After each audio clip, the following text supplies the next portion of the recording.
Saturday ஆஃபீஸ்க்கு போகிற மாதிரி ஒரு கடுப்பான விஷயம் வேறு இருக்குமான்னு எனக்கு தெரியலங்க. ஒரு மந்தோட ஸ்டார்டிங்கில் நான் கரெக்டாக பார்க்குற ஒரு வேலை என்ன தெரியுமா?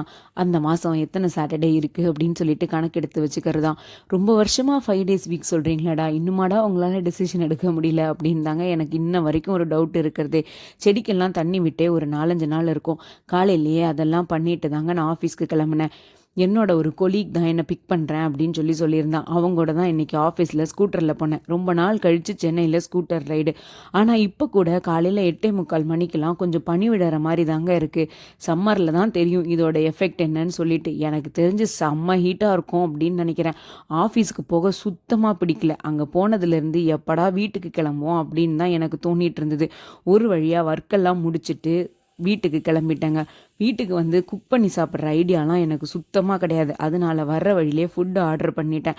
அதையும் சாப்பிட்டுட்டு நாளைக்கு பிரேக்ஃபாஸ்ட்டுக்கு வேண்டிட்டு கூலாக மியூஸ்லி சாப்பிட்லான்னு சொல்லிட்டு பாலில் மியூஸ்லி எல்லாம் போட்டு ரெடி பண்ணி ஃப்ரிட்ஜில் தூக்கி வச்சுட்டேன். வாங்கிட்டு வந்த ஃப்ரூட்ஸ் எல்லாம் எடுத்து அடுக்கி வச்சுட்டு சீக்கிரமே படுத்து தூங்கிட்டேங்க. நெக்ஸ்ட் டே சண்டே, கொஞ்சம் நிறையவே ஒர்க் இருக்குது.